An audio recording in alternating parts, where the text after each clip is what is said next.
প্রিয় দর্শক আসসালামু আলাইকুম। কোর ভিশন ফাউন্ডেশনের উদ্যোক্তা উন্নয়ন কার্যক্রম ভিশন ফর সাকসেসে স্বাগতম। দর্শক, জীবনের প্রতিটি ক্ষেত্রে আমরা সবাই চাই সফলতা, কিন্তু সফলতার সংজ্ঞা কি? এর মাপকাঠি কি? সম্পদ, নাম, ক্ষমতার নাম কি সফলতা? সফলতার জন্য কি অপরিহার্য? সফলতার কোনো শর্টকাট পথ আছে কি? এসব প্রশ্নের উত্তর খুঁজতেই কোর ভিশন ফাউন্ডেশনের উদ্যোক্তা উন্নয়ন কার্যক্রম ভিশন ফর সাকসেস। আমাদের আজকের আলোচনা, How Ramadan changes you, the training of Ramadan. Our speaker today is Mohammad Hasan. Mr. Hasan focuses on synergizing modern psychology and traditional Islamic teachings in the areas of mental health, personal development, leadership, and productivity. He holds a master's degree in counseling from the City University of New York. He has worked with multiple organizations in order to empower youth and parents through mentorship, training, workshops. He has held several leadership roles, including the MSA President of NYIT, Youth Director and current Youth Advisor at Jamaica Muslim Center.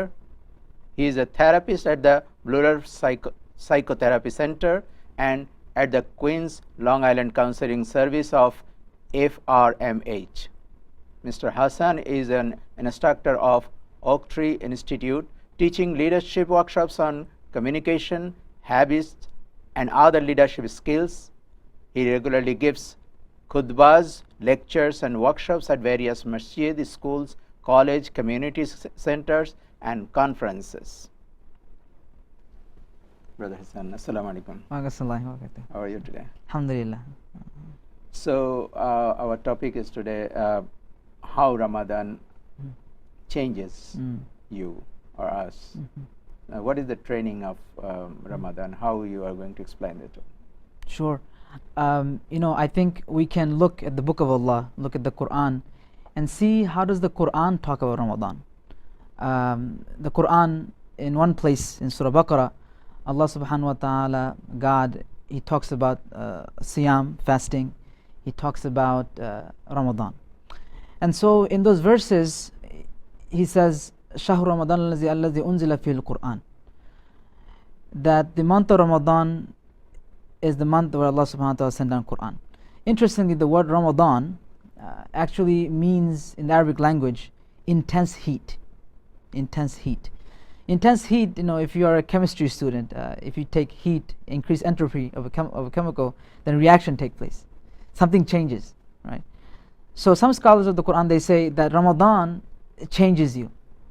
So when you do this training, Siyam, fasting, is training, and you do this training for 30 days, what you get is change at the end of 30 days. In psychology they say, if you want to change a habit, you need 15 days, you need 1 month, you need 6 months, depending on which studies you look at. So in some sense, you do this training that Allah gave, the Siyam. As a matter of fact, the word Siyam itself, the fasting, in Arabic comes from the word Sama Yasumu Sum, and it actually means when in the old Arabs they used to train the horse to withhold water. Because look, if you go to a desert, and when I was in Egypt, I remember riding one of those horses, and these horses are really fast. Now, camel is very good for desert because they could hold water and all that.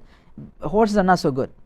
But you can't have a fight with the camel. You need a horse. So you have to train the horse how it can not have water for a long period of time. So that training, the old Arabs used to call that Siyam. So literally, when we fast from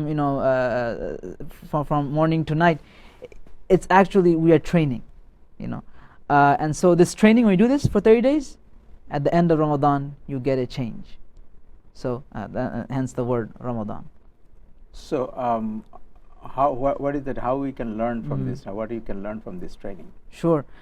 So very interestingly, so this training of Ramadan now. So we have this training once a year for 1 month. Very interestingly, if you look at the same verses that I'm quoting from Surah Baqarah, Allah subhanahu wa ta'ala, God, He says, وَلِتُكْمِلُوا الْعِدَّةَ وَلِتُكَبِّرُوا اللَّهَ عَلَى مَا هَدَاكُمْ. So in the same passage, He says, so complete the month. complete the month, and then celebrate. So it's almost like graduation. So if you go to medical school, you have to go there for 4 years. If you want to get certificate in IT, you have to train for 6 months. So Allah says complete the month.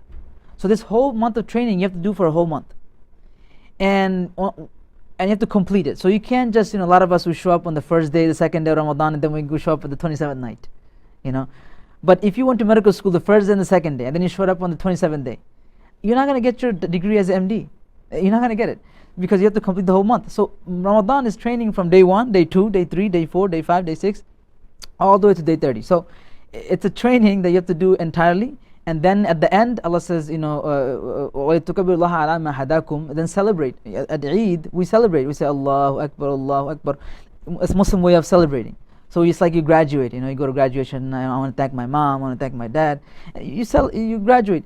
So this training now, what the training involves? This training involves training as far as different areas of your life. So training when it comes to our relationship with Allah.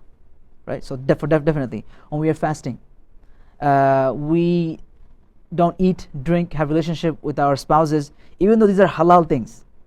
But because of Allah said so, I say, what, I'm not going to do it, because Allah said I cannot eat or drink and engage in this from the morning to night, and Allah sees me, Allah hears me, so I'm not going to do it. You could easily, for example, if you wanted, today you're fasting, but I can't really tell that you're fasting.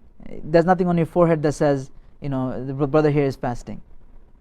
But it's between you and Allah. That's why Allah says, as-sawmu li wa ana ajizi bihi. It's a hadith that the fasting is for me, and I'm the one who will give you reward. So when you're fasting, you can't really tell that you're fasting.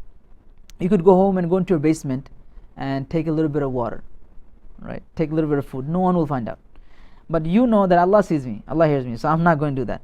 So Ramadan teaches you this. That what? Allah always sees me, Allah always hears me. So that's the word taqwa. Allah says, I have sent, we have prescribed siyam la'alam tattaqun, so you can become people of taqwa. The taqwa is when you realize Allah sees me, Allah hears me, no matter where I am. Either at the masjid, or I'm at home, I'm at work. That's why it's no surprise that if you go to the page before, you find Allah says, لَيْسَ الْبِرُّ أَن تُوَلُّوا وُجُوهَكُمْ قِبْلَ الْمَشْرِقِ وَالْمَغْرِبِ. That righteousness, being religious, being dharmic, is not about you just praying, you just making a lot of istighfar, reading Quran. That's big part, that's important part. But bir, righteousness and piety, is also about how you relate with people. That's why if you go to the page afterwards, Allah says, وَلَا تَأْكُلُوا أَمْوَالَكُمْ بَيْنَكُمْ بِالْبَاطِلِ. Don't consume property of other in injustice. You think, what does Ramadan, what is fasting, what does that have to do with me going to business, my business transaction? Because if you are a Muslim businessman, then Allah sees me, Allah hears me, and so I can't cheat people even if the regulators don't find out. If I'm a Muslim politician, I'm a Muslim and I'm in politics, I'm not just liable to my constituents. And if the people that vote for me find out, if my lobbyists find out, I'm liable to Allah, because He sees me, He hears me. He's going to ask me if I'm doing my job correctly. So this Ramadan, this training changes you, because once you're fasting and it's halal, eating and drinking, but you're avoiding it because Allah says, and your stomach grows and your throat is itching, but you avoid it. You constantly reminded, eat something, drink something, but you don't, because you constantly Allah sees me, Allah sees me. Yeah, only Allah sees me. Only Allah sees me. So that teaching now, that training now you evolve into a whole life. When you're at the marketplace, when you're at work, at school, at home, no one finds out what you and your wife are arguing about, but Allah sees me, Allah hears me. How you behave in the house, Allah sees me, Allah hears me. So now your whole perspective of life changes. You live a different person. And that's the training of Ramadan. We'll take a short break. We'll Sure. come back soon. Dear viewers, you're watching Vision for Success. Stay with us.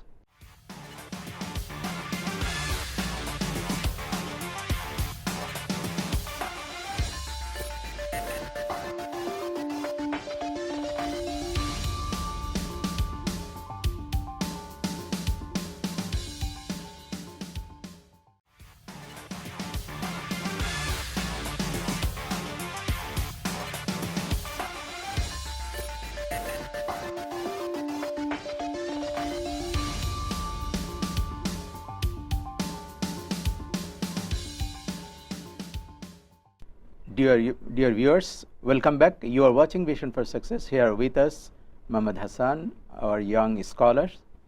So we are discussing that it changes our life, but Right. most of the time we see that after Ramadan we go back to the same way, same dealing, same Right. attitude, same everything. Why did it happen? I think we don't permanently change because in our mind, when we started Ramadan, we didn't take it as a training. We took it as, oh, this is the month, it's the Roja month, and I have to just do as much as I can because this is a time to be religious. And then when I'm done, it'll be done. But we have to change the way we even look at Ramadan. We have to say, you know what, Ramadan is a time, an opportunity for me to be the person I want to be. So, the Ramadan, you want to change and do things that you can maintain. I think a lot of people, they do things in Ramadan, they know they cannot maintain. So, they come and say, on 27th night, I'm going to pray the whole night. But, the whole Ramadan, they miss Fajr, they miss Asr Namaz there. And so, you're not really changing because you're just adding on things for the time being. It's like a one-shot deal. So I think if most reason why we don't change fully in Ramadan, because we have the wrong mindset. We have to look at Ramadan and say, you know what, Ramadan is an opportunity for me to actually change. So in Ramadan, just like if you were in training, when someone is in medical school or they're learning how to be a paramedic and they're learning CPR, the CPR, somebody's heart attack, they learn CPR, they use a mannequin, like a plastic person, right? So it's easy because this person is not going to die if he mess up. So Ramadan is training because things are made easy. Allah takes away the influence. The shaitan, Allah's influence us, He takes away so that you can just relax. And also you get bonus. For everything that you do, you get a lot of bonus. Just like you're a fireman, you're in a fire academy, you get a lot of bonus for trying this drill, that drill. So I think we have to look at Ramadan that way. You know what? It's an opportunity for me to change. If you come to Ramadan and say it's a time where I have to do some religious stuff, then you're not going to change. You have to say Ramadan is an opportunity for me to change. So you have to have that mindset is important. We need some kind of preparation to to accept the Ramadan or practice during the month of Ramadan. Sure. I think we need to choose few areas that we want to work on this Ramadan. So we still have time in this Ramadan, whatever few days that are left. What we want to say to ourselves, okay, I want to first fix my salah. So okay, am I praying 5 times? Let me work on that. Basic stuff. No need to pray. What's the point of praying whole night for one night, and then you don't pray at all? Instead, say, you know what? I'm going to pray. I'm going to try praying all 5 this Ramadan. It's small things. Quran. Okay, this Ramadan, I'm going to try not only read the Quran, because people just try to read and just finish as much as they can. It's like the Quran is a book where it's guiding your life. Imagine that the book said, don't cross the red light, don't cross the red light. Imagine you read the don't cross the red light like 10 times, and then you kiss it, and then you cross the red light. It has no benefit. So this Ramadan, say, you know what, inshallah, this Ramadan, let me try to open up one, surah, and let me try to read the meaning. Let me see what Allah is saying. Let me try to listen to some, lecture on Quran. There are plenty out there on the internet nowadays. Learn something. A small thing for your character. You know what? This from this Ramadan onward, let me try stop lying. That's what I'm going to work on. This Ramadan, I'm going to stop lying.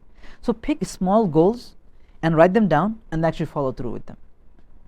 You are talking about the 27th of Ramadan, Yeah. Laylatul Qadr. Yeah. So we are looking for that one, Laylatul Qadr, and that impacts a lot. That we are looking for, and if I got it, I got everything. Right. I think human being by nature, we have this cash mentality. So you'll find sometime that Shoaib Barat, right, Nisfu Sha'ban, which is very popular in our Swadesi culture, because it's cash money. Because you said Allah has to give you a risk that day, how long you live, versus Laylatul Qadr. When somebody, I remember in Bangladesh, one person, we asked him, so how did you pray? One relative, he said, I don't do babakigas, because these are like credit. I don't know when I'm going to get it. Jannah, long time later, cash, So I think people like right away, let me do one thing and get it done. See, Islam is not about, Allah doesn't sit there and goes, okay, how many namaz you prayed? 20 rakat namaz, check mark.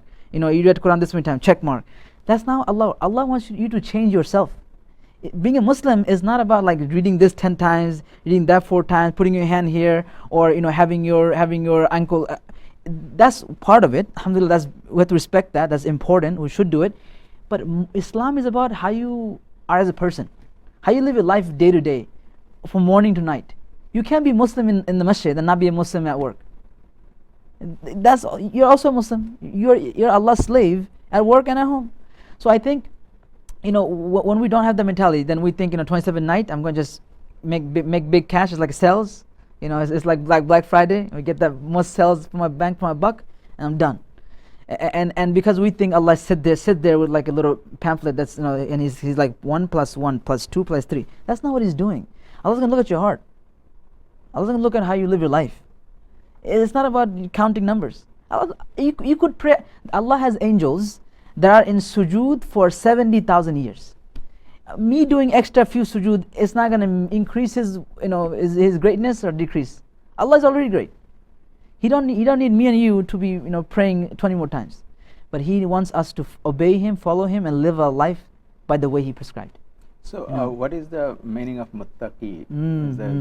Through Ramadan, you'll be muttaqi. Muttaqi, yeah. So, because the ayat says, kutiba alaykum siyam, that Allah has prescribed fasting, and what do you get out of fasting? La'allakum tattaqun.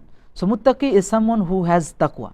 Now, the word taqwa in Arabic comes from the word waqa, and waqa means a shield. Okay, shield is something that protects you. So when you have this taqwa, what it does, it protects you from disobeying Allah. It protects you by keeping within Islam. So that's what taqwa does. So taqwa is the awareness. And we talked about Allah sees you, Allah hears you. Taqwa, a muttaqi is someone who knows all the time, 24/7, that Allah sees me, Allah hears me, no matter where I am. And they live their life according to that. So here that's being a muttaqi. We talk about like our life is stressful here.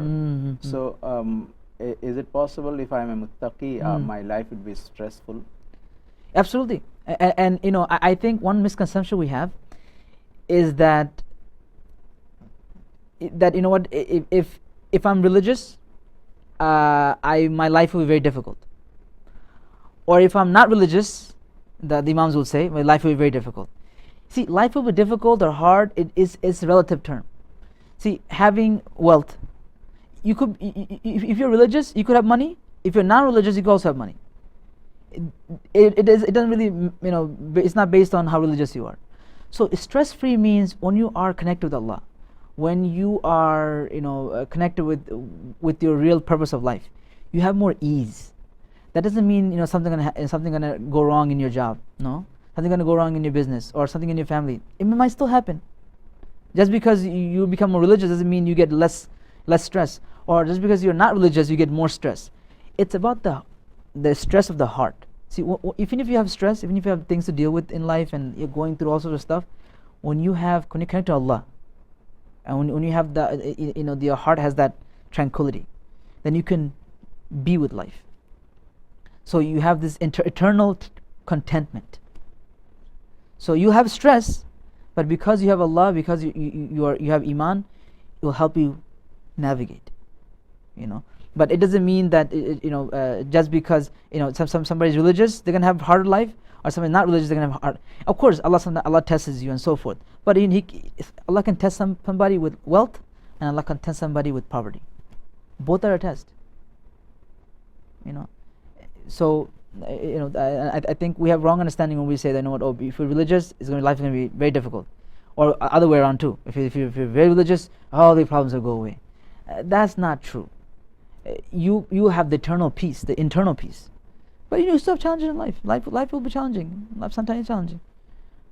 So one of our another challenge, like as a father or as a family head of the family, to handle our kids. So as a young, how do you what is your suggestion? Sure. How we can handle so as a father handling children, I think we need to have a whole longer discussion on just this topic. But very briefly, I would say, number one, I think in the Desi community, especially Bangladeshi community, and this is a problem that we have, is that fathers are not involved. They think they just need to earn money and put it on the floor, and they're working hard, mashallah. Some fathers are working 2 jobs. Me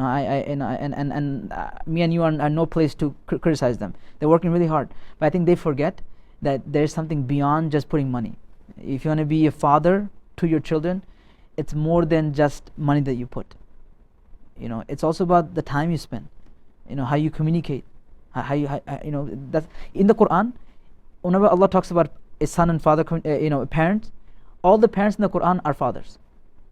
Vast majority. You find Yusuf alayhi salam, role model in the Quran. The role model parents is Yaqub alayhi salam, a father. Ibrahim alayhi salam, a father, because fathers are not involved sometimes. So I think that's firstly. So firstly, just I think as fathers, we need to change the attitude of what you are in the family. When you go in the house, you just want to sit as a king or something and just watch TV, watch the news, and then just go. No, you go in there, just play. You get involved, you get engaged day to day. Oh no, my wife takes care of that. No, what is that? Studies show in psychology, children who doesn't have their father involved in their life, they don't become healthy. If a father is not involved in a child's life, that child doesn't know how to express emotion, connect with people. Allah made us this way. We need a father and mother. So I think firstly, before we can talk about all, what are some things we should do, tips, and we could talk about it in another, discussion. But my point right now is that change your mind, change your attitude. As a father, as a father in the house, you have to realize I have a role. I need to keep being involved. What is the main issues a father or a parent, as a parent, how they can communicate with the kids? What is the major issues you are? Sure, I think like I said, it's a whole discussion in itself, but I would say very briefly that number one, get to know your child's life. I think a lot of parents have no idea what their child's world is like. In the Quran, when Yaqub alayhi salam, when his son Yusuf comes and says, "Oh my father, I saw in my dream, the 11th star and the moon, and I saw them prostrating to me." It comes in the Quran, Surah Yusuf, and Yusuf alayhi salam, this young boy, he sees a dream, and he's concerned, and he comes to his father, and his father Yaqub alayhi salam, the prophet, right away he knows what the problem is. Right away he says, don't tell this dream to your brother.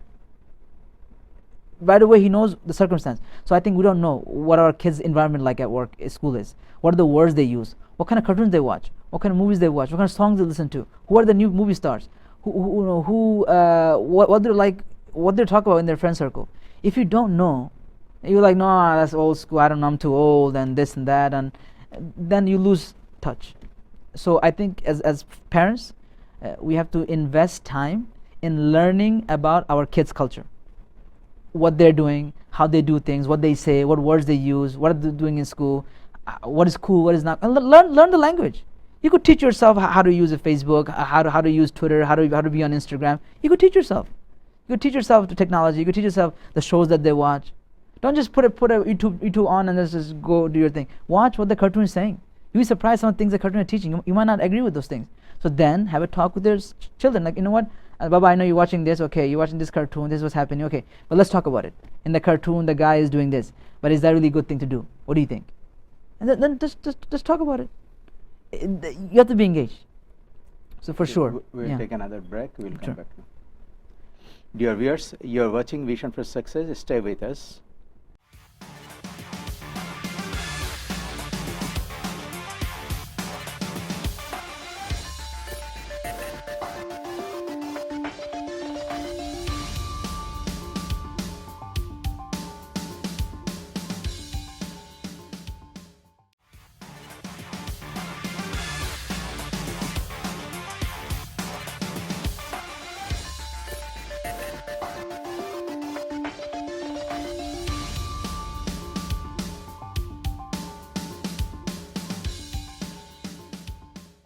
Dear viewers, welcome back. You are watching Vision for Success. Here with us, Mohammed Hasan, Islamic scholar. So we are discussing about the training of Ramadan. Yeah. So our young generation, what do you think they are willing to embrace this Ramadan or?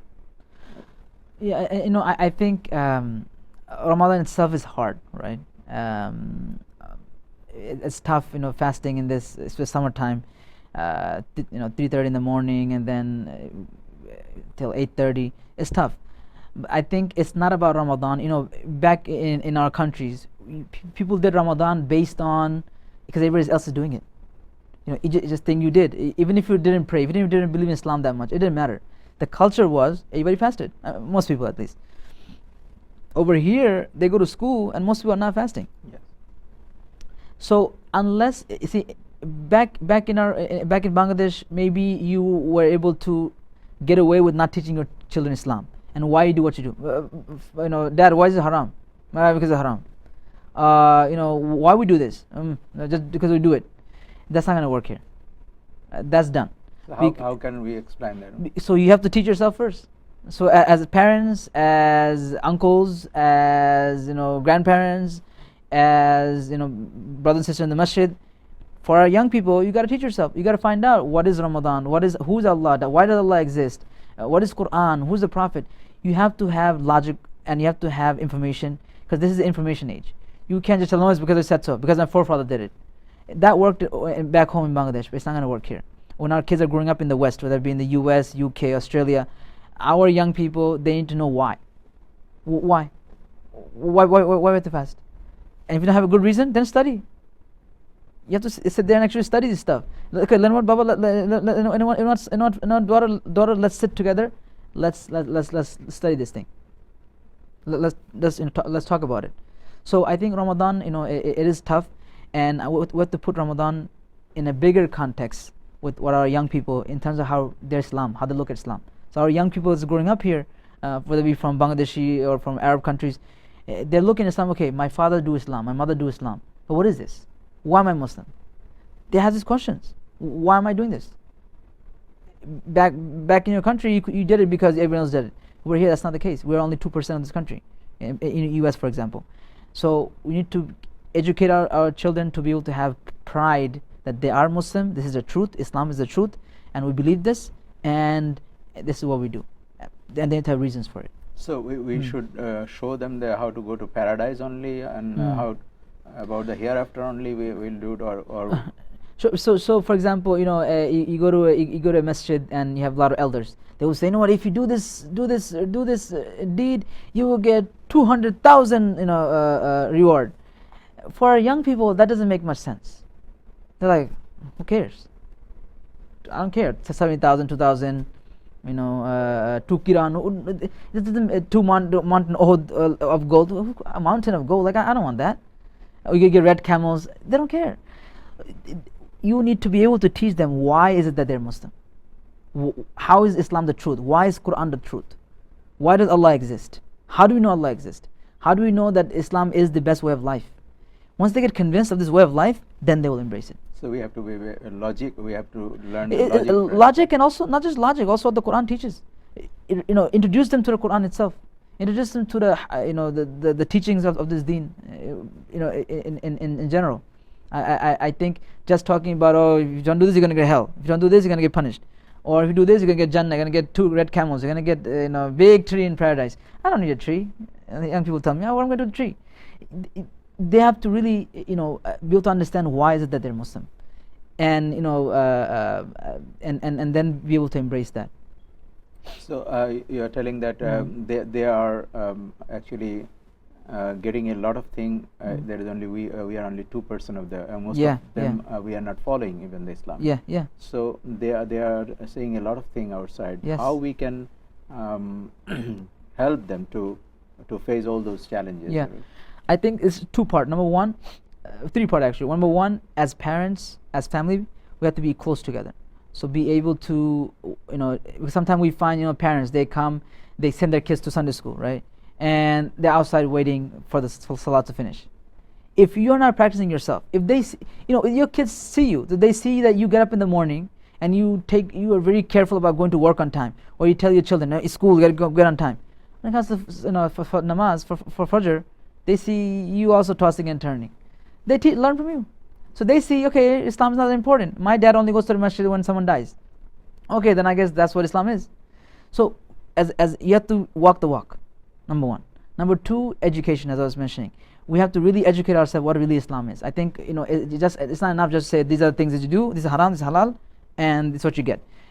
Much more than the in-depth, why is Quran so beautiful? When you read it, you understand why this is such a amazing book to change your life. And we learn how Hasan was so amazing leader. Won't you study his life? And then thirdly, we have to put them in environments. So of course they're going to go to school, they're going to go to college, and they should be successful. But also they need to be able to come to the masjid, attached to a masjid, and be able to attend youth programs, be able to attend different conferences, so they feel part of a community. Because that's very, very, it's not enough just to come to a Jummah, it's not enough just come to Ramadan Taraweeh. That's not enough. Your kids have to come to the masjid on a daily basis. They have to grow this attachment. They have to make masjid the second home. If they don't, they're going to lose connection with Islam. Because you're not enough. Thank you very much, Brother Hasan. We will be discussing in the next episodes also. Thanks once again for coming. Thank you for having me. দর্শক, রমজান আমাদের মুত্তাকি হতে শিক্ষা দেয়। রমজানের শিক্ষা আমাদের কি বদলে দেবে? আগামী রমজান পর্যন্ত এবং বাকি জীবন আমরা কি তাকওয়ার উপর প্রতিষ্ঠিত হতে পারবো, নাকি রমজানের পর আবার গতানুগতিক জীবনে ফিরে যাব? তা আমাদেরকেই ঠিক করতে হবে। আসুন রমজানের শিক্ষায় শিক্ষিত হই এবং ভিশনারি হই। ভিশনারি উদ্যোক্তারাই বদলে দিতে পারেন সমাজ, অর্থনীতি। ভীষণ আত্মবিশ্বাস, পরিশ্রম এবং ধারাবাহিক চেষ্টা এনে দিতে পারে সাফল্য। আসুন সফলতার জন্য সেভাবেই চেষ্টা করি। নতুন প্রজন্মকে ভিশনারি উদ্যোক্তা ও পরিশ্রমী হতে এবং ইতিবাচক ভাবতে শেখাই। অনুষ্ঠান সম্পর্কে আপনার পরামর্শ মতামত লিখুন visionforsuccessus@gmail.com। ইনশাআল্লাহ আবারও দেখা হবে আগামীকাল এই সময় এখানে টাইম টিভিতে। আসসালামু আলাইকুম।